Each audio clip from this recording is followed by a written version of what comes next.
창세기 13장 11절에서 13절까지입니다. 우리 다 같이 합독합니다. 우리 시작. 그러므로 롯이 요단 온 지역을 택하고 동으로 옮기니 그들이 서로 떠난지라. 아브라함은 가나안 땅에 거주하였고 롯은 그 지역의 도시들에 머무르며 그 장막을 옮겨 소돔까지 이르렀더라. 소돔 사람은 여호와 앞에 악하며 큰 죄인이었더라. 아멘. 변화를 만드는 사람들의 작은 차이, 이 제목 가지고요 우리 함께 말씀을 나눠보겠습니다. 여러분 혹시 도미노 게임을 해보신 적이 있습니까? 제가 어렸을 때는요 이 도미노 게임 장난감들이 참 많았습니다. 이 도미노 조각들을 일렬로 세워놓죠. 그리고 첫 번째 도미노를 쓰러뜨립니다. 그러면 그것이 도미노 체인이 되어서 연쇄적으로 쓰러지는 것을 보게 되죠. 어렸을 때는 그 모습이 참 신기하고 재미가 있었습니다. 자, 그런데 여러분 이 도미노 속에서는요 아주 흥미로운 한 가지 물리학 이론이 숨겨져 있습니다. 여러분 이 도미노 하나는요 얼마나 큰 도미노를 쓰러뜨릴 수 있을까요? 자, 학자들이 실험을 해보니까요 자기보다 1.5배가 큰 도미노를 쓰러뜨릴 수 있다는 겁니다. 자, 2배도 아니고요 1.7배도 아닙니다. 거의 정확하게 1.5배 정도 되는 도미노를 무너뜨릴 수 있다는 것이죠. 여러분 이게 얼핏 들으면 별거 아닌 것처럼 느껴집니다. 근데 우리가 직접 계산을 해보면요 놀라운 결과를 얻게 됩니다. 자, 한번 계산해 보겠습니다. 처음에 5cm로 시작이 되죠. 자, 5번째 가면 몇 cm가 될까요? 약 23cm가 된다는 겁니다. 10번째가 가게 되면 얼마나 커질까요? 무려 1m 92cm가 됩니다. 자, 그럼 이제 20번째가 되면 어떻게 될까요? 한번 여러분 계산해 보십시오. 20번째. 예. 1부회 때 답이 난 농담입니다, 여러분. 20번째가 되면 무려 111m가 됩니다, 여러분. 24번째가 되면 얼마나 될까요? 561m가 됩니다. 여러분, 우리나라에서 가장 큰 건물이 무엇이죠? 이 서울 잠실에 있는 롯데월드 타워입니다. 그 높이가 555m 정도가 되거든요. 근데 여러분 24번째가 되면 우리나라의 가장 큰 건물보다도 더 높아진다는 거예요. 그리고 그거를 쓰러뜨릴 수가 있다라고 하는 것입니다.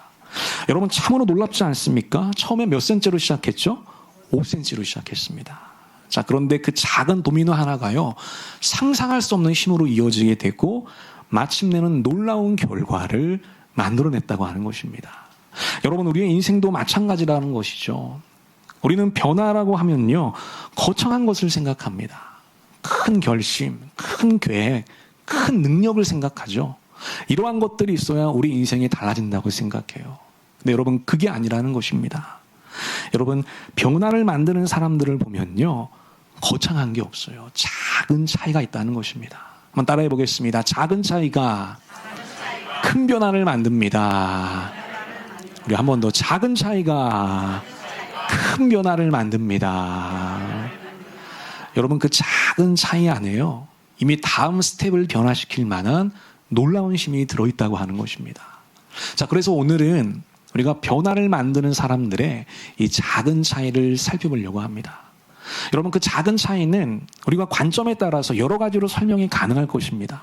자, 그런데 그 중에서 오늘 저는 가장 중요하게 여겨지는 이 2가지를 짚어보려고 합니다. 우리 함께 말씀을 나눌 때에 저와 여러분들에게 깨달음이 임했으면 좋겠습니다. 그리고 그 깨달음들이 우리의 삶의 자리에서 또 우리의 모든 사명의 자리에서 실천되어지고 순종되는 하나님의 도우심이 있었으면 좋겠습니다. 그런 하늘의 은혜가 있게 되시기를 우리 주님의 이름으로 간절히 축원하겠습니다.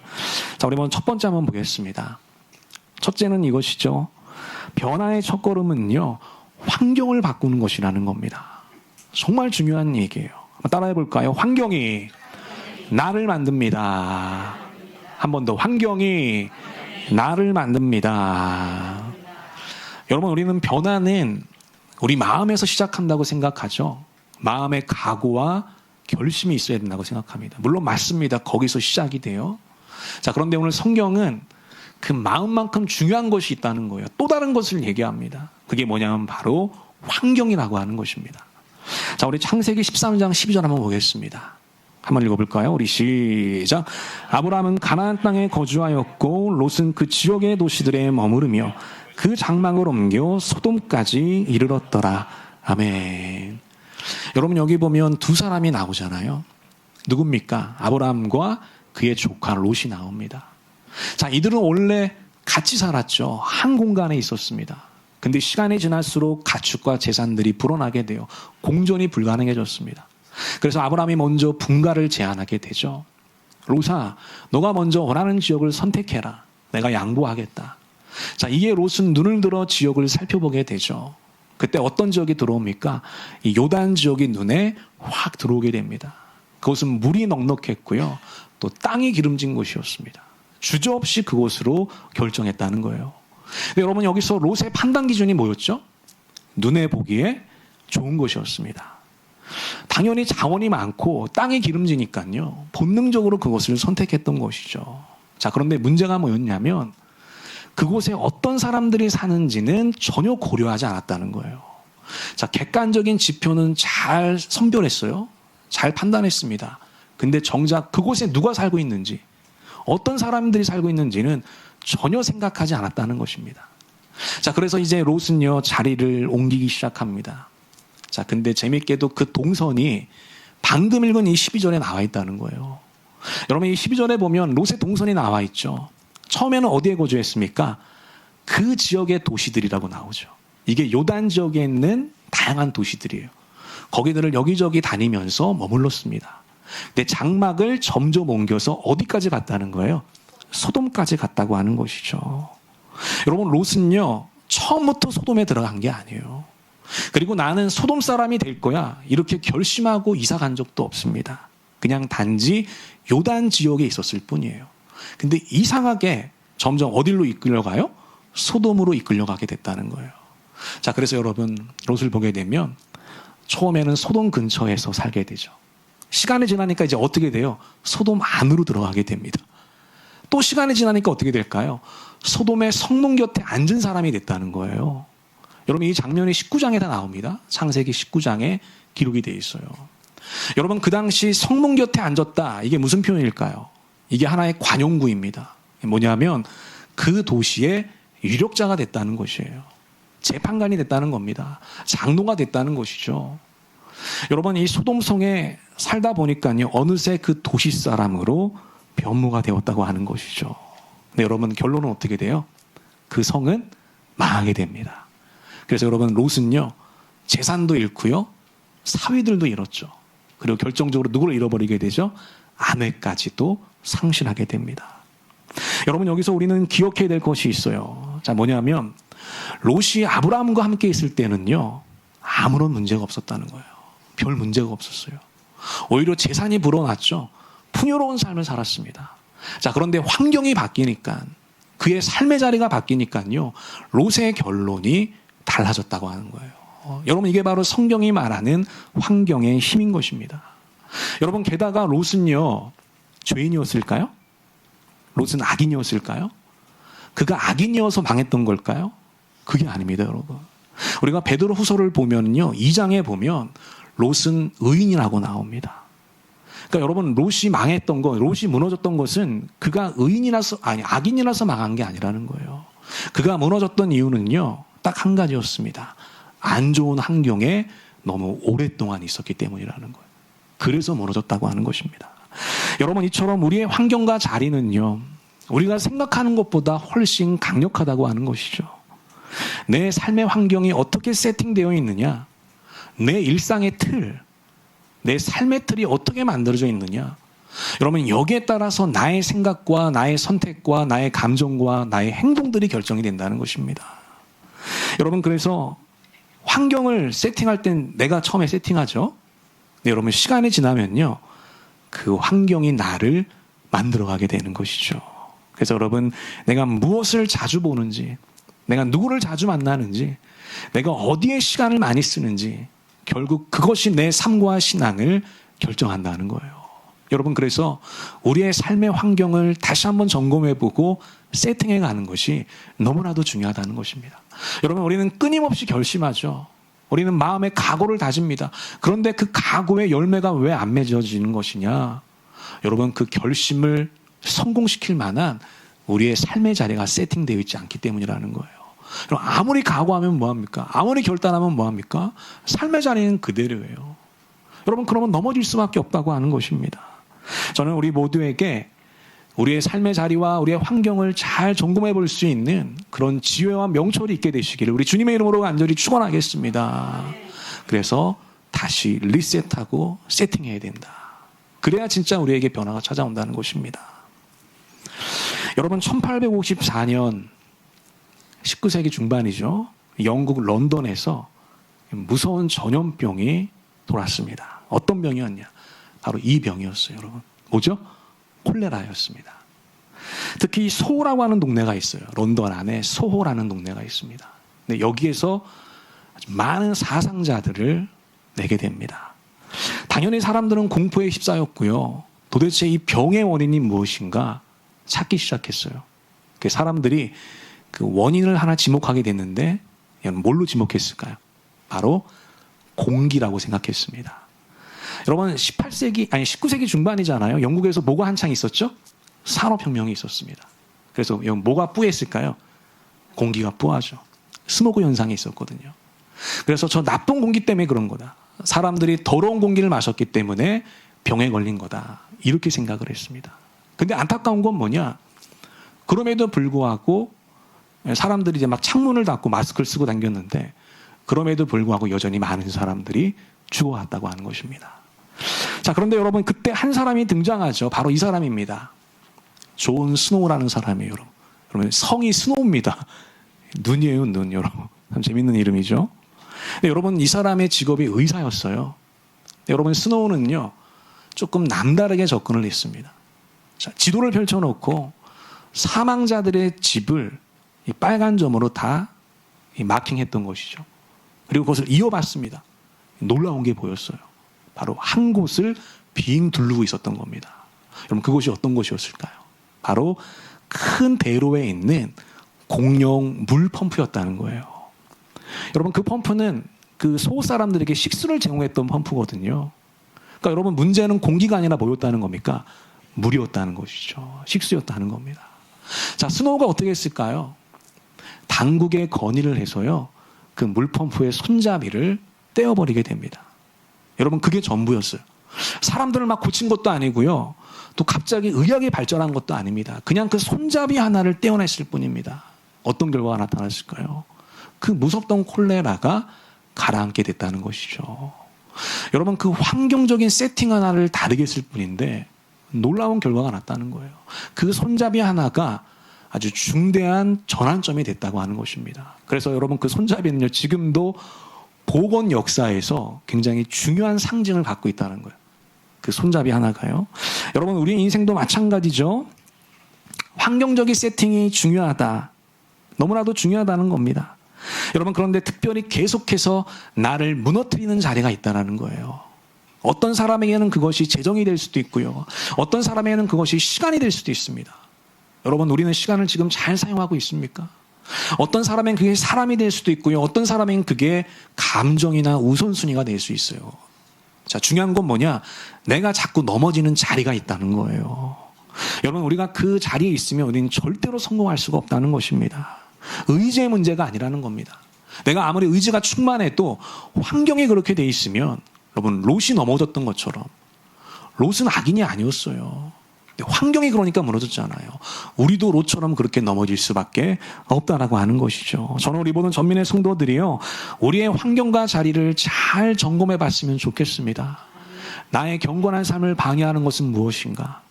내가 자주 넘어지는 지점은 어떤 곳인가? 나를 회방하는 환경적인 요인은 무엇인가? 뭐가 잘못되게 세팅되어 있는가? 우리가 한번 고민해 봤으면 좋겠습니다. 그래서 그것을 바꿔야 한다는 거예요. 환경을 바꿔야 한다는 거예요. 삶의 자리를 다시 리셋해야 한다는 것입니다. 여러분 그 작은 세팅 하나가요, 결국 우리의 삶을 변화시키는 티핑 포인트가 된다는 것이죠. 오늘 저와 여러분 가운데 그런 놀라운 은혜와 열매가 있게 되시기를 우리 주님의 이름으로 간절히 축원하겠습니다. 여러분 변화를 원하십니까? 성장을 원하십니까? 하나님의 놀라운 열매를 원하십니까? 그러면 다시 한번 우리의 삶의 자리, 내 환경적인 세팅을 점검해 봐야 된다. 그리고 다시 한번 개선하고 세팅해야 된다. 이렇게 말씀드립니다. 그렇게 될 수 있게 되시기를 우리 주님의 이름으로 간절히 축원하겠습니다. 두 번째 한번 보겠습니다. 두 번째는 이것이죠. 자, 변화는 작은 시작에서 만들어진다고 하는 것입니다. 따라해 보겠습니다. 작게 시작합시다. 한 번 더 작게 시작합시다. 여러분, 첫 번째가 환경을 바꾸는 거잖아요. 자, 환경을 우리가 알맞게 세팅했습니다. 그래도 우리가 시작하지 못할 수 있어요. 자, 뭐 때문에 그러느냐? 너무나 완벽하게 하려고 하기 때문입니다, 여러분. 네. 모든 게 다 갖춰진 다음에 시작하려고 하게 돼요. 아무것도 할 수 없게 되는 거죠. 자, 물론 완벽하게 준비되어 하는 것도 중요해요. 성경의 가르침 중에 하나입니다. 근데 여러분, 성경은 또 다른 걸 얘기하고 있다는 거예요. 그게 뭐냐면 작은 시작에 대해서도 성경은 가르치고 있다는 겁니다. 자, 우리 스가랴 4장 10절 한번 보겠습니다. 다 같이 한번 읽어봅니다. 우리 시작. 시작이 미약하다고 비웃는 자가 누구냐? 스룹바벨이 돌로 된 측량추를 손에 잡으면 사람들은 그것을 보고 기뻐할 것이다. 아멘. 여기 보면 하나님의 책망이거든요. 책망이 나옵니다. 누구를 향한 책망이죠? 시작이 미약하다고 비웃는 자들을 하나님께서 책망하셨다는 거예요. 여러분, 이 당시 유대인들은요, 70년 포로 생활을 마치고 예루살렘으로 돌아왔어요. 자, 돌아오자마자 가장 먼저 한 게 무엇일까요? 바로 무너졌던 성전을 다시 건축하는 일이었거든요. 그래서 드디어 이 성전의 기초를 놓는 날이 도래했습니다. 얼마나 기쁜 날이에요. 근데 여러분, 이상한 일이 벌어졌다는 거죠. 젊은 사람들은 기뻐하며 소리쳤는데요, 나이 드신 분들은, 노인들은 통곡을 했다는 거예요. 여러분, 왜 그 노인들, 그 선배들은 통곡을 했을까요? 바로 솔로몬의 성전과 비교를 했기 때문이라는 것이죠. 여러분, 그 노인분들, 그 선배분들은 옛날 솔로몬의 성전을 봤어요. 얼마나 크고 화려합니까? 근데 지금 기초를 놓는 성전은 너무나 초라했던 거예요. 이것도 과연 성전이라고 할 수 있는가? 그 작은 시작을 무시하고 멸시했던 것입니다. 여러분, 그래서 하나님의 책망이 있었던 것이죠. 시작이 미약하다고 비웃지 말아라. 많은 사람들은 그 작은 시작을 기뻐하게 될 것이다. 그리고 이 초라한 이 작은 성전은 놀랍게도 너희들이 잘 기억해라. 솔로몬의 성전보다 더 큰 영광을 누릴 것이다. 하나님께서 그렇게 말씀해 주셨다는 거죠. 여러분, 이걸 보면 하나님은요, 규모를 보는 분이 아니라는 걸 알게 되죠. 하나님이 보시는 건 뭐냐? 방향을 보신다고 하는 거예요. 하나님이 뭘 보신다고요? 방향을 보는 겁니다. 그 방향이 맞으면 아무리 작은 시작이라도 하나님은 우리들을 격려해 주신다고 하는 것입니다. 여러분, 이처럼 작은 시작은 우리의 생각보다 강력한 것이죠. 우리는 흔히 생각합니다. 큰 것이 큰 일을 이룬다고 생각해요. 근데 여러분, 성경은 그것이 아니라고 생각해요. 아니라고 얘기합니다. 자, 시작은 우리의 몫이에요. 완성은 누구의 몫일까요? 하나님의 몫이라는 거예요.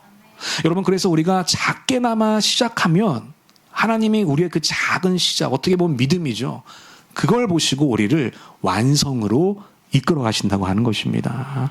여러분, 그래서 작은 것부터 시작하는 거죠. 여러분, 그래서 오늘 하루 5분 기도하는 게 중요한 거예요. 오늘 하루 성경 한 장을 읽는 것이 중요한 겁니다. 오늘 하루 여러분, 작은 시간으로 하나님의 말씀을 묵상하는 것이 중요한 것이에요. 여러분, 그렇게 큐티하게 되기를 주님의 이름으로 간절히 축원하겠습니다. 여러분, 큐티를 해야 됩니다, 여러분. 여러분, 이렇게 작은 시작을 보시고 우리를 더 온전한 사람으로 이끌어가 주시는 것이죠. 오늘 저와 여러분 가운데 그런 은혜가 있게 되시기를 우리 주님의 이름으로 간절히 축원하겠습니다. 여러분, 1970년대 방글라데시에서 있었던 일입니다. 어느 한 가난한 마을이 있었어요. 근데 그 마을의 여성들이 이 생계를 끌어 나갔는데요. 그들은 대나무를 가지고 의자를 만들어서 생활을 유지했습니다. 자, 그런데 한 가지 문제가 있었어요. 그게 뭐냐면 저 재료가 되는 대나무를 살 돈이 없었다는 것이죠. 여러분, 저 대나무를 사는 돈은 큰 돈이었을까요? 적은 돈이었을까요? 네, 아주 적은 돈이었습니다. 근데 그 돈이 없어서, 그 정도로 가난했다는 거죠. 없어서요, 악덕 사채업자에게 돈을 빌리게 됩니다. 여러분, 이 사채업자의 특징이 뭐죠? 뭐가 높죠? 이자가 높은 것이죠. 고리대금입니다. 자, 그래서 하루 종일 저 의자를 팔아도요, 이자가 높기 때문에 그 이자를 갚고 나면 남는 게 거의 없는 거예요. 그러면 그 다음날 또 어떻게 해야 돼? 또 빌려야 되는 것이죠. 그러니까 이게 빌리고 갚는 것을 계속 반복하면서요, 저 지독한 가난의 굴라에서 빠져나올 수가 없었던 겁니다. 자, 여러분, 그런데 어느 날 한 사람이 이 마을을 방문하게 됩니다. 그 사람이 바로 이 사람이죠. 무함마드 유누스라는 사람입니다. 자, 이 사람은 방글라데시의 경제학 교수였습니다. 그 가난한 마을의 경제 규모가 얼마나 되는가 한번 조사하기 위해서 연구차 방문했던 것이죠. 근데 여러분, 이 유누스가 조사를 해보니까요, 충격적인 사실을 발견하게 돼요. 그게 뭐냐면, 이 마을에 살고 있던 42명의 여성들이요, 빚 때문에, 채무 때문에요, 평생을 시달렸다는 거예요. 고통을 당했던 것이죠. 근데 충격은 그 다음에 또 있습니다. 뭐냐면, 그 42명의 빚을 다 합쳤어요. 과연 얼마가 되는가? 얼마가 됐을까요, 여러분? 수천만 원 됐을까요? 수억 원이 됐을까요? 여러분, 고작 27달러였다는 거예요. 우리 돈으로 3만 5천 원 정도 되는 돈이죠. 여러분, 그 작은 돈 때문에 이 여성들의 삶이, 그 가정이 그 고통의 굴레에 씌워져 있었다는 것이죠. 자, 그래서 여러분, 유누스가 너무나 황당해서 어떤 일을 했을까요? 여기서 중요한 건 이겁니다. 유누스는요, 어떤 거창한 구호단체를 만들려고 하지 않았습니다. 뭐 대통령에게 건의해서 긴급 국민회의를 엽시다, 이런 제안을 한 것도 아니었어요. 유누스가 한 것은요, 바로 그 자리에서 자기 지갑을 열어서 27달러로 빚을 갚아줬다는 겁니다. 자, 그러자 그 42명의 여성이 경제적으로 자유가 됐죠. 자, 이제 대나무 의자를 팔면 그 모든 돈은 다 누구의 것이 되는 겁니까? 자신의 돈이 되는 것이죠. 자, 그러면서 조금씩 돈을 모으게 되고요, 그 여성분들이 도움을 받았잖아요. 누구를 도와줄까요? 주변에 있는 이웃들을 도와주게 돼요. 여러분, 그렇게 되면서 그 가난한 마을의 경제가 어떻게 됐을까요? 점점 살아나게 됐다는 거예요. 자, 그 소식을 유누스가 듣습니다. 그래서 거기에서 영감을 얻습니다. 아, 사람들은 큰 돈이 아니라 적은 돈으로도 이렇게 행복해질 수 있구나. 아, 사람들은 이렇게 적은 돈 때문에 고통을 받고 있구나. 그들의 삶이 굴레가 씌워지는구나. 이걸 알게 된 거예요. 그래서 유누스가 은행을 설립하게 됩니다. 그 은행이 바로 이 은행, 그라민 은행이라는 것이죠. 그래서 여러분, 이 은행은요, 작은 돈을 빌려주는 은행입니다. 여러분, 이 은행이 훗날 수백만 명의 사람들의 고통에서 이들을 건져주게 됐다는 거예요. 여러분, 2026년 6월 기준으로요, 대출 회원이 1,000만 명이 넘습니다. 여러분, 그런 은행이 있을까요? 대출 회원을 1,000만 명 갖고 있는 은행이 있을까요? 없습니다, 여러분. 이 은행이 그렇게 했다는 거예요. 그래서 많은 사람들에게 경제적인 구원을 줬기 때문에요, 그 공로를 인정받아서 2006년도에 이 유누스는요, 노벨 평화상까지 받게 돼요. 엄청난 일이죠. 여러분, 이런 거대한 역사가 어디에서 시작이 됐죠? 완벽한 계획이 아니었다는 거예요. 그 지갑에 있는 작은 27달러, 거기에서 시작이 됐다고 하는 것입니다. 저는 우리 모든 전민의 성도들이요, 작은 것에서 시작했으면 좋겠습니다. 여러분, 하나님은 큰 것을 요구하지 않으신다는 거예요. 우리들에게 거창한 것을 요구하지 않습니다. 우리가 할 수 없는 거 다 알고 계시거든요. 하나님이 지금도 기다리는 것은 우리의 작은 첫걸음이라는 거예요. 우리의 작은 성실, 우리의 작은 부지런함, 우리의 작은 친절, 우리의 작은 기도, 우리의 작은 말씀 묵상을 기다리고 계신다는 것이죠. 여러분, 이 작은 것들을 통해서 우리 인생을 변화시키는 것입니다. 여러분, 우리가 살던 대로 살면 성장할 수 있을까요? 불가능합니다, 여러분. 제자리를 도는 것이죠. 우리가 진짜 변화되기 위해서, 우리가 진짜 성숙한 열매를 맺기 위해서는요, 우리는 작은 것이라도 실천해야 한다는 거예요. 저는 새롭게 시작하는 이번 한 주, 나의 환경을 새롭게 세팅했으면 좋겠고요, 작은 것부터 실천해서 진짜 변화를 경험하는 우리 전민의 모든 성도들이 되었으면 좋겠습니다. 저와 여러분 가운데 그런 은혜가 있게 되시기를 우리 주님의 이름으로 간절히 축원하겠습니다. 아멘. 우리 기도하겠습니다. 하나님 아버지, 오늘도 예배와